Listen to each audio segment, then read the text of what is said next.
Hello, everybody, and welcome to Cinema Savvy. This is myself, George, with another review and another home media review. And this week we are reviewing Planes, Trains, and Automobiles, with it coming out on 4K Ultra HD as of tomorrow in the United Kingdom. And I believe it might have just come out this week in America as well.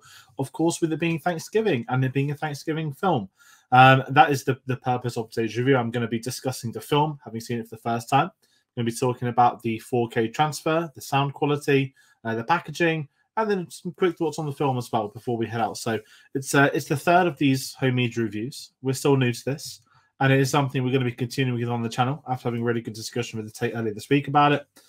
As I said in a previous episode, I'm in a process of slowly moving, not house, floors. So over the coming month or two, this is all going to change. I'll be going back to doing 1080p videos properly done on camera rather than via webcam for when it's solo videos. So yeah, a lot of things happening on the channel and a lot more things to announce as and when we will as we start heading towards the end of 2022. But in the meantime, please do comment below with your thoughts on Planes, Trains, and Automobiles. If you've also picked up the 4K copy, please do let me know your thoughts on that as well. If you're a fan of John Hughes as well, John Candy, anyone involved in this, I'd love to hear your thoughts, and we will reply to comments that do pop up as well. And also, if you do plan on purchasing this, yeah, it's always been doing the social media outros of home media reviews because, as I said, we are still new to this, and it's something, you know, we appreciate any feedback. I'm just going to leave that there for what we do moving forward with these. Obviously, a lot of these are new releases. That's what we'll stick with. Maybe some unboxing videos for the really big box sets. As you can tell from the setup behind me, is an advocate of the home media stuff, which is why it's really great to get the chance to do these. And as well as that, if you want to find us on our social medias, it's where we announce. I'm laughing because I'm about to say Twitter. It's where we announce new videos, upcoming videos, all that sort of stuff. Twitter and Instagram at cinema_savvy.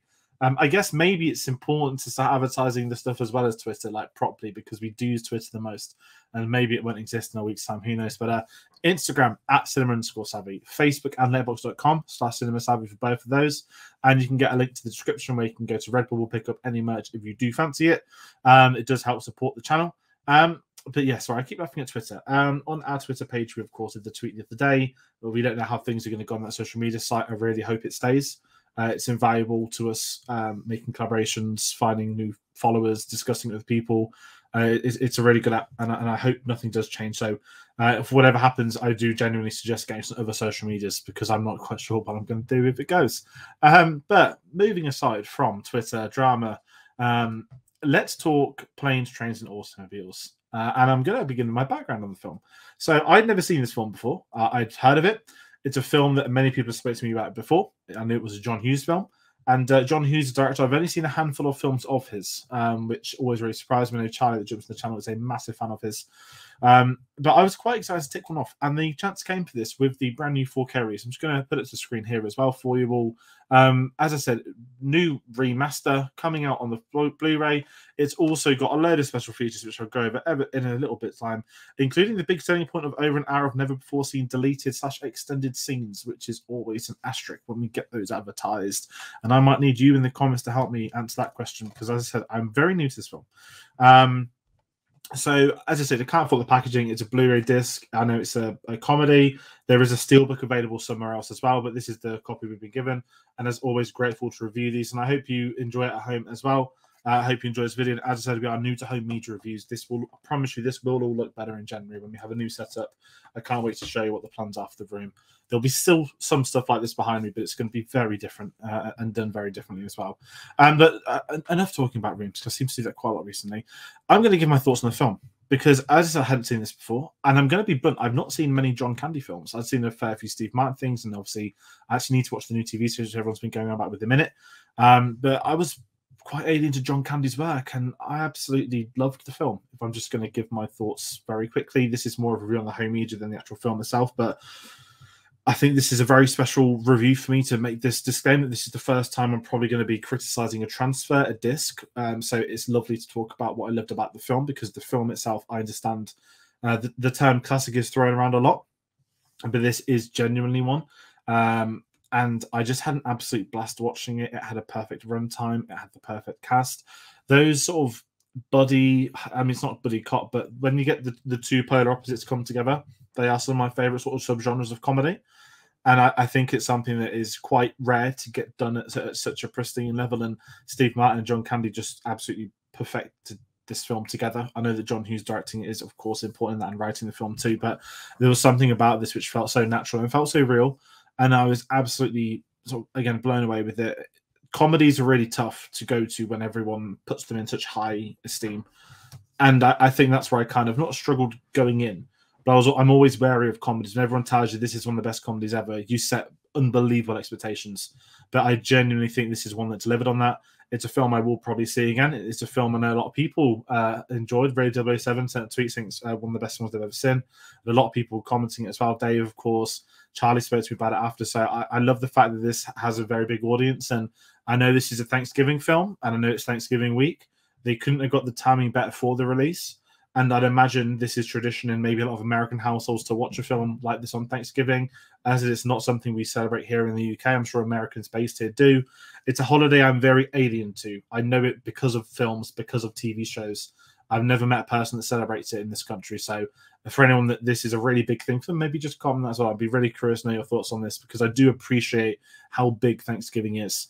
And then I have to talk about the disc itself. I'm trying to laugh because if I go the audio first, which is going to be a really nice positive, I've got a link in the description for where you, well, not a link, sorry, the description has all the details of my setup for what I watched this to review it on. Of course, I've got a 5:1 surround sound. That's going to be upgrading in a few weeks as well. But I needed to say that the sound quality was perfect with this, as is a lot of modern films, as is a lot of films that get the upgrades to Blu-ray, let alone to 4K. I didn't have expectations of sorts in that, and this film as well, it isn't, I would call it that blockbuster sense of you need the surround sound to kick in. The more important thing of older films, for me at least, is the transfers. We can hear the dialogue that's crisp. When there are effects and whatnot, multiple people discussing, background noise, all that stuff comes in quite important to me. But very, very rarely do I have a problem with sound watching home release things. I'm going to talk about them in each of these reviews, but they won't be as much a discussion point as the video quality. And this is kind of where I'm going to criticize this release, which is a real shame. I thought the video quality for this was horrific. However, this is my point of view, and I'm going to kind of pose this to everyone. And the reason for this, as I said, this is the first time I've ever seen this film. So the video quality does not take away from watching this for me. I had an absolute blast, but I have to approach the film to know that I will be reviewing it on here to talk about as it being a 4K Ultra HD disc.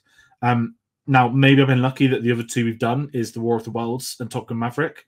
Top Gun Maverick being, I think, one of the best 4K discs ever done, and War of the Worlds being a 1953 film, which just looked absolutely perfect. One of the best restorations I've ever seen in film. And then following it with Planes, Trains, and Automobiles is a really tricky one for me because I didn't think it was any good, the quality. Now, I'm going to try and put some film terms into nice perspective for people that maybe aren't familiar with this sort of stuff. So if anyone's familiar with the phrase digital scrubbing, this film's littered with it. And for those that aren't familiar what this does, and it's not just this film, there's other 4K films that have done this that I own. There are films that did this a lot on Blu-ray.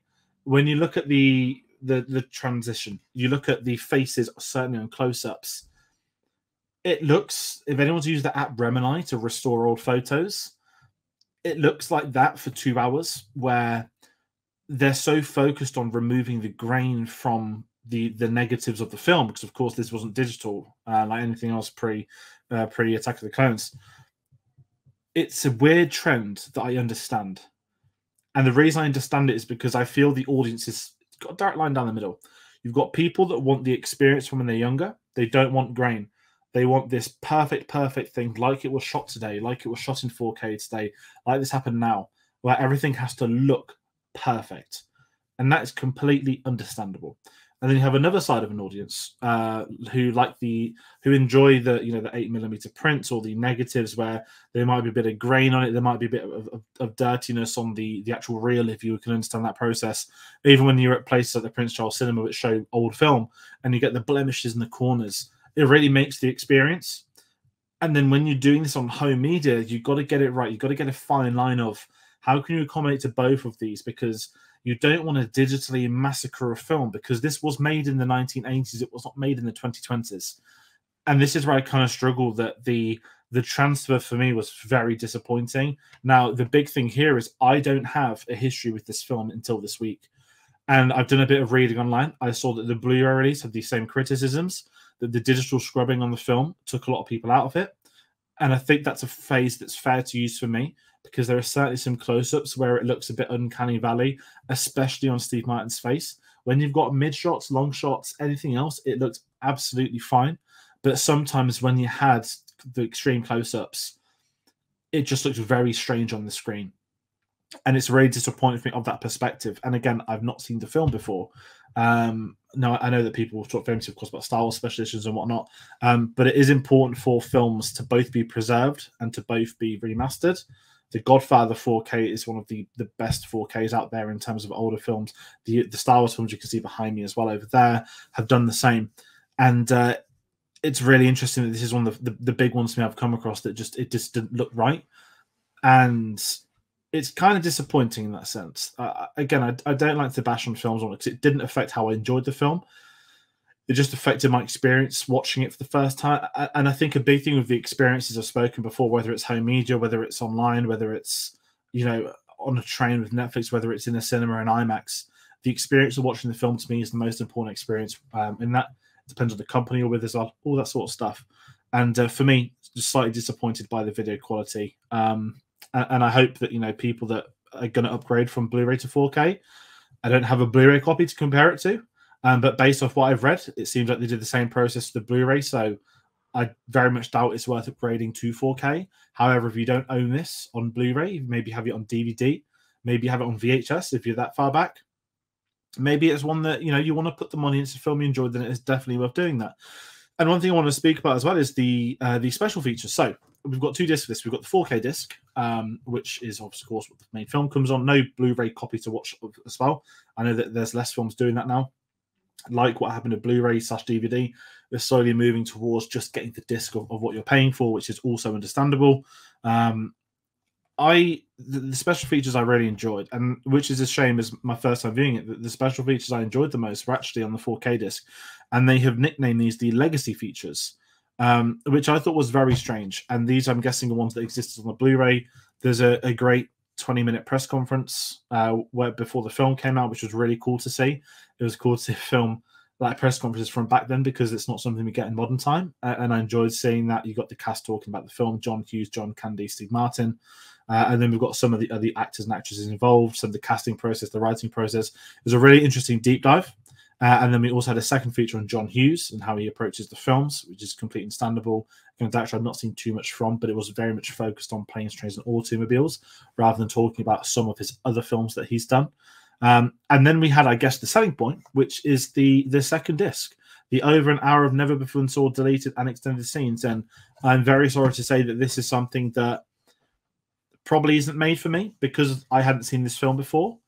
I don't have the history with the property to be excited by that revelation today.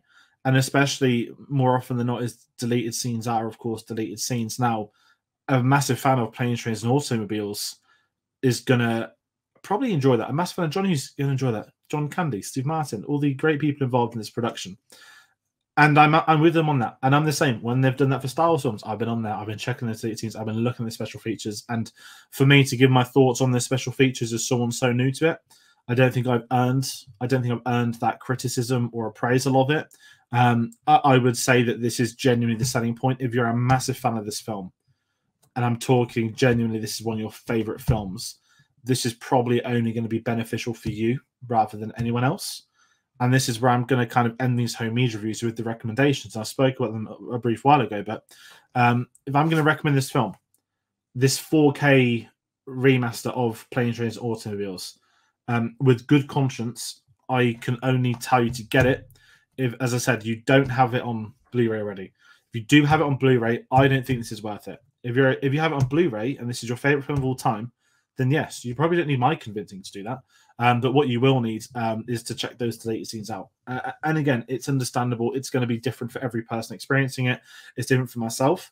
The next time I see this film, because there will be a next time, because I absolutely loved it, I will probably appreciate this more. Or I'd have got a bit more familiar with the film to understand what's extended and what isn't. And I think that's something that is always been a big thing for me with home media releases, that, Fast and Furious, a lot of them, you have a film come out, and then there's like the extended edition, and it's 2 minutes. and it's like a couple of extended scenes that you didn't notice because it's so new. And it's a trend I don't particularly enjoy too much. Like if you have a legit director's cut where it's like an hour difference, I'm not talking about Zack Snyder, I'm talking more about things like Blade Runner, things like Apocalypse Now. Those experiences are very different, and you're watching different films, but these are very much the same. And I always say with deleted scenes, there's a reason why these were always deleted scenes. It's great they've made their way into a new form of life, that people can see them now, that people can see some more of the work of these idols of theirs, whether it's a director, writer, or two actors. And with the careers both of them had as well, it's amazing to see that. So that's my recommendation. A bit of an awkward one, but as I said, you know, it's tricky with these home media reviews, and we're in this beautiful phase of 4K now, where a lot of the classic films are starting to make their way onto the disc. More so the cult classic side of things, rather than this was a massive blockbuster that hasn't been on 4K yet. It's the slow stagger that we speak of, and it'll be interesting to see what other films make their way to 4K now. I've not done too much research. I don't know if any of the John Hughes films are out in 4K. I'd be surprised if The Breakfast Club wasn't by now, but I do need to double check a few of them myself. I think Ferris Bueller's Day Off is, and as I said, there is a steelbook version for those hardcore fans on Zavi here in the UK. But yeah, that's going to do it for this review. As I said, we're new to home media stuff, so stick with us. As I said, any feedback is appreciated, especially when it's a new series. There's a lot of things happening on the channel. There's a lot of new shows that are going to be starting. We're going to have more details on them on our social medias, whatever social medias they will be by the time we make these announcements. Twitter and Instagram at @cinema_savvy, Facebook and letterboxd.com/cinemasavvy, and link to Redbubble where you can support the channel with some merchandise. What's coming up? There's a lot of things coming up, but ending the Steven Spielberg retrospective this Tuesday with a gargantuan top 10 ranking of all of his films, featuring 12 people, including myself and Tate, that have been on the series throughout, sending in their top 10s for us to create a ranking list. It's a really fun video. It was a pleasure to edit, and it's been an incredible experience doing this series throughout the year of 2022. And I hope you will get the chance to enjoy that. Alongside that, we've also got Andor coming this Wednesday, which is going to be the finale to season 1, which is going to be a great live stream. There's a lot of other things happening at the moment. Of course, there's a lot of new releases coming out. We've got some more home media reviews. We have potentially 2 more by the end of the year. There could be a couple more. Let's see what we get for Christmas. And as I said, I'm in the process of moving to another floor. So when there is a new setup, there will be videos that I can do, maybe on my home media collection, which you can see behind me. Maybe I can do some rankings, some other things. I'm quite excited to do some more of this stuff at home, and I'll be in a much better recording space to do so. So stick with us for that. As I said, if you enjoy this video, please comment, definitely like, and maybe share this and subscribe. If you want to subscribe for more home media reviews, we do have a playlist up on the channel now, but you can check out all of our home media reviews. As we've got Top Gun and The War of the Worlds, and this makes a fine addition to the collection. I can't wait to keep this in there. I'm excited to see what other people think. So thank you all for watching. Take care, and we'll see you on the next one. Thanks.